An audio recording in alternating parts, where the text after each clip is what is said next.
하나님 말씀 디모데전서 6장입니다. 디모데전서 6장 10절에서 19절 말씀 봉독해 올리겠습니다. 돈을 사랑함이 일만하게 뿌리가 되나니 이것을 탐하는 자들이 미혹을 받아 믿음에서 떠나 많은 근심으로써 자기를 찔렀도다. 오직 너 하나님의 사람아, 이것들을 피하고 의와 경건과 믿음과 사랑과 인내와 온유를 쫓으며 믿음의 선한 싸움을 싸우라. 영생을 취하라. 이를 위하여 내가 부르심을 입었고 많은 증인 앞에서 선한 증거를 증거하였도다. 만물을 살게 하신 하나님 앞과 본디오 빌라도를 향하여 선한 증거로 증거하신 그리스도 예수 앞에서 내가 너를 명하노니 우리 주 예수 그리스도 나타나실 때까지 점도 없고 책망받을 것도 없이 이 명령을 지키라. 기약이 이르면 하나님이 그의 나타나심을 보이시리니 하나님은 복되시고 홀로 한 분이신 능하신 자시며 만왕의 왕이시며 만주의 주시오. 오직 그에게만 죽지 아니함이 있고 가까이 가지 못할 빛에 거하시고 아무 사람도 보지 못하였고 또 볼 수 없는 자시니 그에게 존귀와 영원한 능력을 돌릴지어다. 아멘. 내가 이 세대의 부한 자들을 명하여 마음을 높이지 말고 정함이 없는 재물에 소망을 두지 말고 오직 우리에게 모든 것을 후히 주사 누리게 하신 하나님께 두며 선한 일을 행하고 선한 사업에 부하고 나눠주기를 좋아하며 동정하는 자가 되게 하라. 이것이 장래에 자기를 위하여 좋은 터를 쌓아 참된 생명을 취하는 것이니라. 아멘. 기도합니다. 할렐루야. 아버지 하나님 감사합니다. 오늘도 우리를 사랑하시네 감사합니다. 하나님이 좀 전에 오게 하시고 하나님의 말씀을 듣게 하시니 감사합니다. 오늘도 종이 디모데전서 6장 10절로 19절 말씀을 가지고 믿음의 선한 싸움이라는 내용으로 은혜를 나누고자 합니다. 종이 비록 부족하고 연약하고 입술이 우둔할지라도 오늘 이 시간 종의 입술에 진리의 말씀, 생명의 말씀을 주옵소서. 종의 입술을 통해서 전해지는 진리의 말씀, 생명의 말씀이 저들에게는 완전히 하나님의 말씀으로 들려지게 하옵소서. 사람의 말, 종의 말로 받지 않게 하옵소서. 오늘 이 시간에도 깨닫는 은혜 줄 줄 믿사오며 우리 주 예수 그리스도 이름으로 감사하며 기도합니다. 아멘. 어제 우리 예수님밖에 없습니다. 우리를 구원하실 분도 예수님 한 분밖에 없습니다. 주 예수 은혜와 평강이 여러분에게 영원토록 함께 있을지어다. 아멘. 우리 베드로의 신앙 고백합니다. 예수님 당신은 그리스도시요 살아계신 하나님의 아들이십니다. 예수님 당신은 그리스도시요 살아계신 하나님의 아들이십니다. 예수님 당신은 나의 구세주 나의 전부이십니다. 예수님 당신은 나의 구세주 나의 전부이십니다. 아멘. 네, 오늘은 믿음의 선한 싸움입니다. 믿음의 선한 싸움. 싸움에는 여러 가지 종류의 싸움이 있죠. 여러분, 어떤 사람이 싸움을 잘하는 사람일까요? 주먹이 센 사람이 싸움을 잘할까요? 아니면 힘이 센 사람이 싸움을 잘할까요? 그도 아니면 돈이 많은 사람? 아니면 뒷배가 있는 사람, 다시 말하면 백이 있는 사람이 싸움을 잘할까요? 더 센 놈, 더 많이 가진 놈, 더 높은 백을 가진 놈이 나타나면요, 주먹이 센 사람이나 힘이 센 사람, 또 돈 있는 사람, 백 있는 사람 잘못하면 황천행입니다. 그럼 어떤 사람이 싸움을 잘하는 사람일까요? 저는 이렇게 생각해요. 오래 버티는 사람이 싸움을 잘하는 사람이다. 이렇게 봅니다. 믿음도 그렇습니다. 예수님께서 다시 오실 때까지 자기 믿음을 끝까지 잘 지키는 사람이 믿음의 싸움을 잘하는 사람이에요. 믿음의 승리자가 되는 거예요. 믿음의 경주를 끝까지 잘하는 사람, 그 사람을 하나님이 찾으신다 이 말입니다. 마라톤 경주가 42.19, 그 마라톤 경주도요, 여러분 세상 사람들은 1, 2, 3등에 관심이 있지만 하나님은 그렇지 않습니다. 끝까지 그 마라톤에 완주하는 사람의 관심을 쏟는 거예요. 여러분, 믿음도 그렇습니다. 믿음은 히브리서 12장 1절에 보니까 이러므로 우리에게 구름같이 둘러싼 하다한 증인들이 있으니 모든 무거운 것과 얽매이기 쉬운 죄를 벗어버리고 인내로서 우리 앞에 당한 경주를 경주하며 이렇게 이야기해요. 끝까지 하십시오. 언제까지요? 예수님 다시 오실 때까지 믿음의 경주를 끝까지 하십시오. 잠언 24장 6절에 보니까 너는 모략으로 싸우라. 승리는 모사가 많음에 있다. 이렇게 이야기하고 전도서 9장 11절에 보니까 내가 돌이켜 헤아려서 보니 빠른 경주자라고 선착하는 것이 아니며 유력자라고 전쟁에 승리하는 것이 아니고 지혜자라고 식물을 얻는 것이 아니며 명철자라고 재물을 얻는 것이 아니며 기능자라고 은총을 입는 것이 아니니 이는 시기와 우연이 이 모든 자에게 임함이다. 그러니까 여러분, 시기를 잘 타야 성공하는 거예요. 그렇죠? 믿음을 잘 지켜야 예수님을 맞이할 수 있는 겁니다. 그러면서 12절에 뭐라고 하냐면 대저 사람은 자기의 시기를 알지 못하나니 물고기가 재앙의 그물에 걸리고 새가 올무에 걸린 같이 인생도 재앙의 날이 호련히 임하면 거기에 걸리느니라 그랬어요. 여러분, 잘났다고 자랑할 거 하나도 없습니다. 왜냐하면 인생의 재앙의 날이 오면 호련히 거기에 다 걸려들기 때문에 그렇습니다. 자랑할 것은요, 여러분, 믿음의 자랑뿐이 없습니다. 예수님 자랑하는 것밖에 뭐가 더 있겠어요? 세상은 힘으로 이기는 것이 아니죠. 세상은 재물로도 이기는 것이 아닙니다. 그러면 어떻게 세상을 이길 수가 있습니까? 요한일서 5장 4절에 이렇게 말을 합니다. 대저 하나님께로 난 자마다 세상을 이기느니라. 세상을 이기면 이것이니 우리의 믿음이니라. 그러니까 하나님께로부터 난 자가 세상을 이기고 여러분이 가지고 있는 믿음으로 세상을 이기는 거예요. 유다서 1장 3절에 보니까요, 성도에게 단번에 주신 믿음의 도를 위하여 힘써 싸우라. 그렇습니다. 우리는 믿음의 도를 위하여 믿음의 선한 싸움을 해 나가야 할 사람들입니다. 그러기 위해서는 목자의 소리에 귀를 기울여야 합니다. 예수님은 요한복음 10장에 나는 선한 목자라고 말씀을 하셨습니다. 선한 목자는 양들을 위하여 목숨을 버리고 양으로 생명을 얻게 하고 풍성히 얻게 하신다고 하셨고, 내 양은 목자를 안다고 했습니다. 목자는 자기의 양을 안다고 말했습니다. 목자는 양을 치기 위해 해야 할 일이 참 많습니다.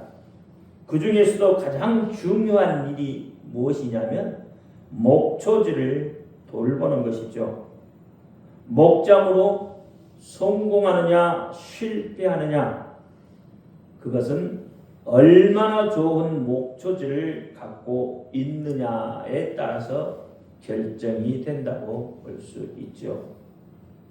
목초지가 건강할 때 양이나 소가 튼튼하게 자랄 뿐만 아니라 그 소나 양들을 통하여서 얻는 우유도 신선하고 또 많은 양의 우유를 얻을 수 있는 것이죠. 때문에 목자는 늘 목초지가 건강한가를 살펴보아야 합니다. 혹시 옆 농장에서 농약을 쳐서 그 농약이 날아와 목초지에 뿌려지지는 않았는지, 목초지에 병이라도 발생해서 혹시 목초들이 다 병들어 죽지는 않았는지 살펴보는 것이 목자의 할 일 중에 가장 중요한 일입니다. 그리고 또 하나는 양이 병들었는지 그렇지 않는지를 진단하는 일입니다. 양이 병들었다는 것은 원인 없이 발생할 일이 없는 거죠. 우리가 짐승을 가둬놓고 기르는 우리입니다. 이 우리가 지저분해서 병이 발생했든지 아니면 병든 목초를 먹어서 이상이 생겼든지 뭔가 분명한 원인이 있을 것입니다. 따라서 양을 잘 돌보기 위해서는 양이 있는 환경을 잘 파악해야 하는 거죠. 그래서 양은 목자의 소리에 귀를 기울여야 합니다. 이 시대의 목자는 어떤 전문가보다도 민감하고 예리한 분석과 판단력을 가져야 합니다. 저뿐만 아니라 여러분 개개인도 어떻게 보면 목자의 심정을 가져야 합니다. 가장 작게는 자기 자신에게서 가정으로 또 내가 전도한 이들을 돌본다는 의미에서는 같은 뜻을 갖습니다. 특히 사회와 문화에서는 더욱 그렇습니다. 왜냐하면 사회와 문화는 바로 성도들이 살아가는 목장과 같기 때문에 그렇습니다. 사회와 문화를 보면 영적으로 이 사회가 어떠한 상태에 놓여 있는가를 볼 수가 있기 때문에 그렇습니다. 이제 2024년 한 해가 저물어 가고 있습니다. 한 달밖에 안 남았어요. 참 2024년 동안 이 한 해를 살면서 나는 세상 문화 속에서 얼마나 많이 하나님을 떠나 살았는가, 하나님을 따라 살았던 그 순간을 여러분 되새겨 보면서 자기 자신을 돌아보기를 바랍니다. 이 시대의 사람들이 도덕적으로 윤리적으로 어떠한 상태에 있는지 그 외형적 수준을 가늠할 수 있는 것이 바로 사회와 문화이기 때문에 그렇습니다. 더욱이 이 세상을 하나님께서 다스린다고 하여 성도들에게 아무런 외풍이나 유혹이 없이 자라는 것은 아니기 때문에 그렇습니다.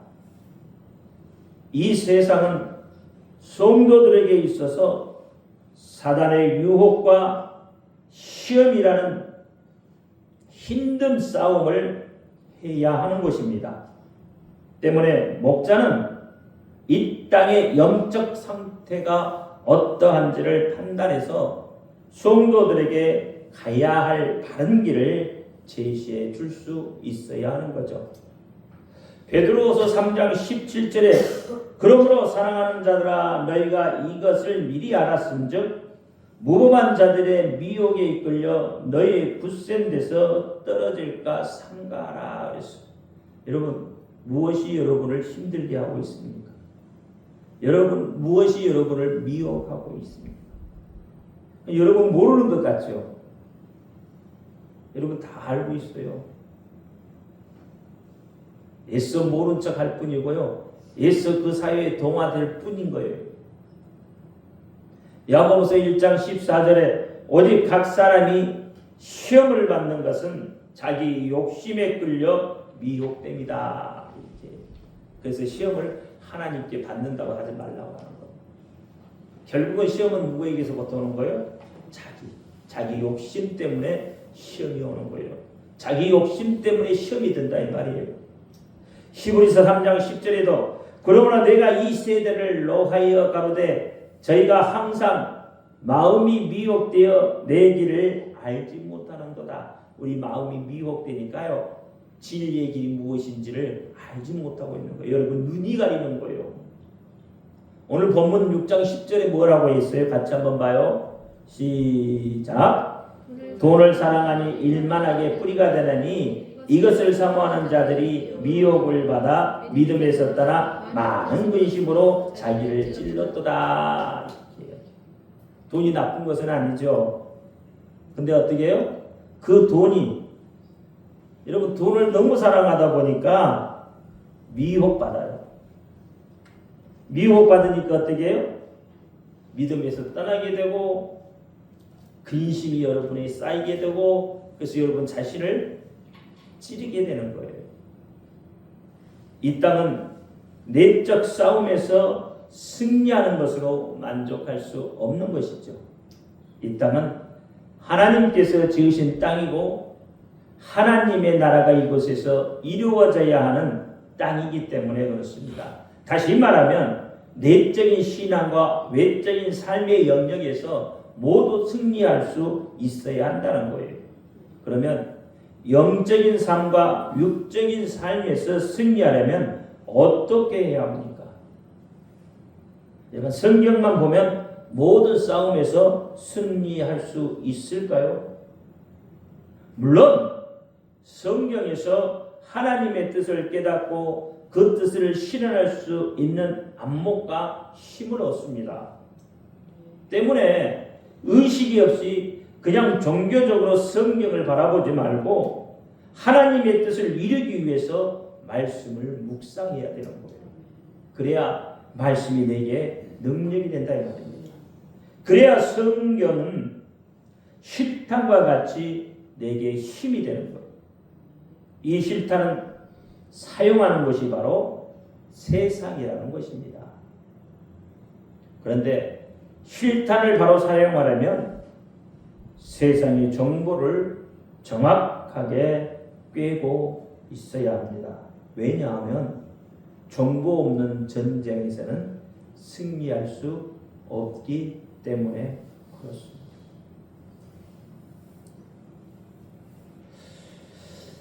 열왕기하 6장 12절에 보면 이런 말씀이 있어요.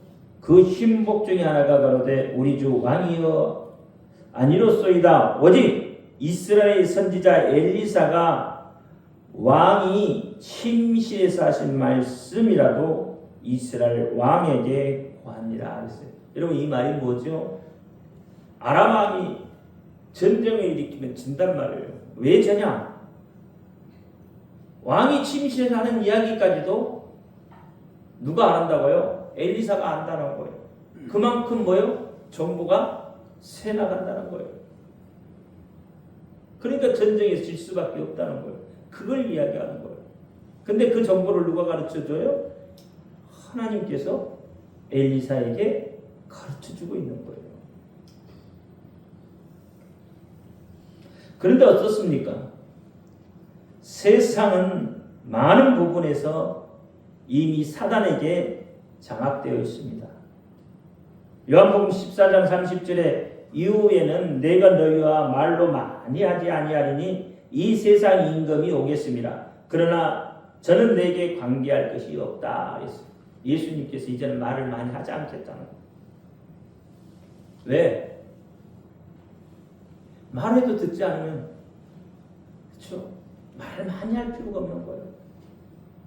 본인이 직접 깨닫는 수밖에 없습니다. 깨지고 찢어지고 상처를 입어야 그때서 깨닫는 거예요. 말을 많이 안 하는 거예요. 이제는 뭐예요? 세상 임금이 오기 때문에 그 속에서 너희가 직접 느껴보라는 거예요. 오죽했으면 예수님께서 사단을 보고 세상 임금이라고까지 했겠습니까? 교회가 문화 쪽에 너무 무관심하고 또 어떤 면에서는 아예 사회와 문화는 기독교인들과는 관계가 없는 것이냐? 그래서 성도들이 사회생활을 어떻게 하든지 그냥 기도생활만 하면 된다고 영적인 상태를 측정하려 했기 때문에 그렇습니다. 사단은 힘 하나 안 들이고 아예 사회와 문화 쪽을 접수해 버렸던 것입니다. 여러분, 미국은 세계를 주도하기 위해서 가장 공들인 분야가 무기 개발입니다. 미국은 엄청난 돈을 쏘아 부으면서도요, 계속 무기 개발하는 것을. 왜 그럴까요? 왜 그 많은 돈을 쏟아 부으면서 무기를 개발하죠? 그것은 세계 힘의 균형을 미국이 쥐려고 하고 있기 때문에 그렇습니다. 여기에 지금 도전장을 내민 것이 중국이죠. 지금 사단은 21세기를 선점하기 위해서 제일 먼저 공들인 분야가 바로 사회와 문화라는 분야입니다. 그렇다면 지금 우리 사회와 문화는 어떻습니까? 이미 사단이 원하는 모습이 되어져 있지 않습니까? 소돔과 고모라가 망할 때와 같지 않느냐 이 말이죠. 성은 이미 인터넷을 통해서 통제 불능의 상태가 되어져 있습니다. 물론 인터넷뿐만 아니라 세계 흐름이 지금 그렇게 흘러가고 있어요. 자, 그렇다고 여러분 인터넷을 사용하지 않을 수도 없고, 모든 것이 다 인터넷이잖아요. 여러분, 지금은 종이도 없어지는 판인데요. 인터넷을 사용 안 하면 다 바보 되는 거죠. 그렇죠? 눈과 귀를 막고 살 수도 없지 않습니까? 그렇다고 이 사회를 포기할 수도 없고 어떻게 해볼 수도 없고, 그렇다면 도대체 어떻게 해야 되죠? 어떻게 우리 믿는 사람이 살아날 수 있습니까? 어떻게 우리 믿는 사람이 우리의 믿음을 지킬 수 있느냐는 말이에요. 어떻게 믿음의 선한 싸움을 할 수 있겠느냐는 말이에요. 방법은 하나님께 있죠. 하나님의 방법으로 해결할 수밖에 없습니다.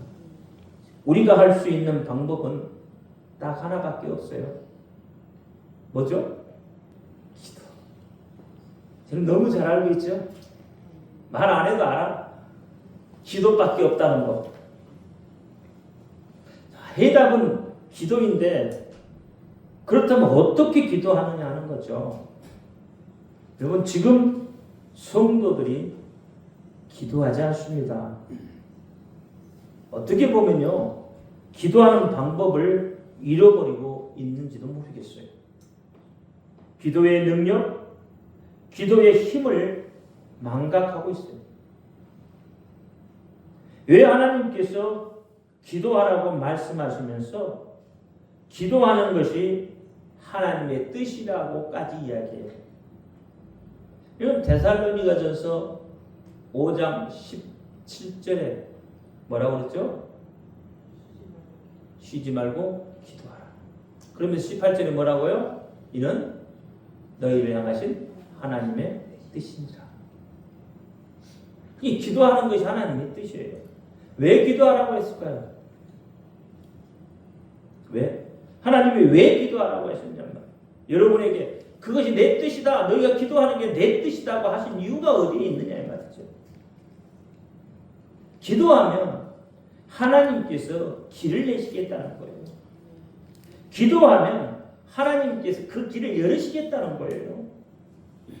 기도하면 우리가 할 수 없고 힘들어하는 그것을 하나님께서 대신해 주시겠다는 것입니다.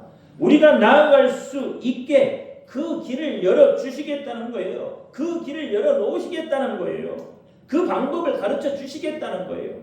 그런데도 기도하지 않습니다. 그러니 사단이요, 이 사회와 문화를 정복할 수밖에 없는 거죠. 사단화 되어가는 사회와 문화를 바라보면서 이 땅에 하나님의 나라가 이루어질 수 있도록 우리는 울고 애통해야 하는 것입니다. 왜 그렇습니까? 사단의 문화가 되어가는 이 세상을 건져보자는 의미에서 그렇습니다. 물론 나 혼자 기도한다고 가능할까요? 우리 주 하나님이 하시면 가능하죠. 그러나 합심해서 하면 더 힘이 있는 능력이 있는 기도가 되겠죠. 여러분은 어떤 기도를 해야 하겠습니까?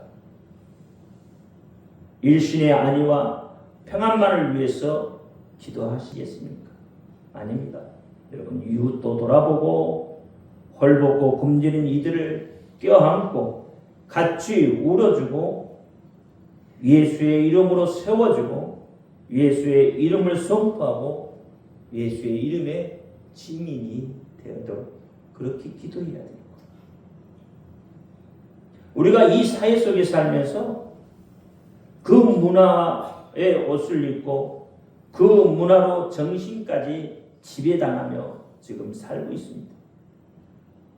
그렇다고 옷을 벗어 던질 수도 없는 것이고 이 시대의 사람들과 동떨어진 삶과 생각을 할 수도 없는 것이죠. 그래서 우리는 이 세상에 살면서 기독교의 정체성을 잘 지켜내야 합니다. 이 세상의 문화에 우리의 마음과 정신을 빼앗기지 말고 참으로 경건한 그리스도의 문화가 우리를 지배하도록 기도해야 한다는 것입니다.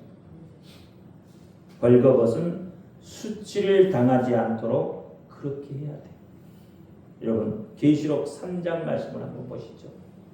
14절부터 한번 볼까요? 22절까지요. 같이 읽습니다. 시작.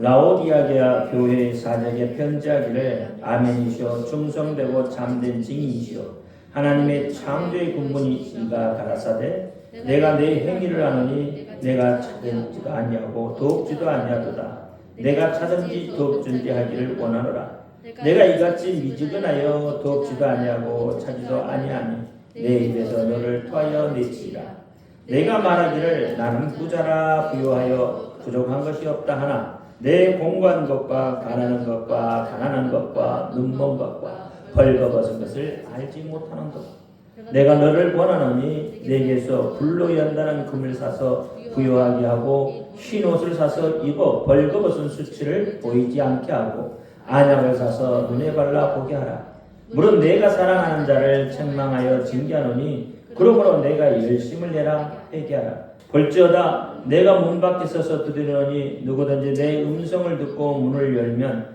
내가 그에게로 들어가 그로 더불어 먹고 그는 나로 더불어 먹으리라 이기는 그에게는 내가 내 보좌에 함께 앉게 하여 주기를 내가 이기고 아버지의 보좌에 함께 앉은 것 같이 하리라 귀 있는 자는 성령이 교회들에게 하시는 말씀을 들을지어다. 아멘. 여러분 귀 있으시면 성령이 하시는 말씀을 들으시기 바랍니다. 여러분 귀 있으시죠? 네. 육적인 귀입니까? 영적인 귀입니까? 영적인 귀를 다 듣고 계시죠? 네. 성령이 하시는 말씀을 잘 들으시기를 바랍니다. 지금 성도들이 이렇다, 성도들의 믿음이 이렇다라고 말해요. 뜨뜻미지근한 그런 믿음을 가지고 있다고 합니다. 이런 믿음을 가지고 과연 예수님이 다시 오시면 아멘 주 예수여 오시옵소서 이렇게 환영하며 맞아들일 수 있겠습니까? 벌거벗은 수치를 다 드러내고 예수님 어서 오십시오 과연 그렇게 맞아들일 수 있겠습니까? 믿음의 선한 싸움을 계속할 수나 있겠습니까? 믿음의 선한 경주를 할 수 있겠습니까? 믿음의 푯대를 향하여 달려갈 수 있겠습니까? 그럴 수 없다면 여러분 어떻게 해야 할까요? 그럴 수 없다. 오늘 보면 이 계시록에 보니까 어떻게 해요? 안약을 사서 자, 18절 다시 한번 읽습니다. 내가 네게 권하노니 네게서 불로 연다는 금을 사서 부여하게 하고 흰 옷을 사서 입어 벌거벗은 수치를 보이지 않게 하고 안약을 사서 눈에 발라 보게 하라. 연단 좋아하는 사람 없지만 그래도 어떻게 해요? 불로 연단한 금을 사서 부여하게 하라. 이 시대, 이 문화 속에서 여러분 우리가 살아남으려면 우리의 수치를 드러내지 않으려면 어떻게 하겠습니까? 믿음의 선한 싸움을 계속해야 합니다. 그럼 믿음의 선한 싸움을 계속하려면 첫 번째는 피할 것은 피할 수 있는 지혜가 필요합니다. 기도합니다. 할렐루야. 아버지 하나님 감사합니다. 오늘도 아버지 하나님 믿음의 선한 싸움이라는 내용으로 은혜를 나누었습니다. 사회와 문화를 지배하고 정복한 세상 임금에게 대응해서 싸울 수 있는 길이 무엇입니까? 어떻게 해야 우리의 믿음을 지킬 수 있습니까? 하나님 우리에게 지혜를 주셔서 알게 하여 주옵소서. 깨닫게 하여 주옵소서. 그래서 우리의 믿음 잘 지켜 믿음의 선한 싸움을 계속해 나갈 수 있도록 하나님 도와 주옵소서. 우리 주 예수 그리스도 이름으로 감사하며 기도합니다. 아멘.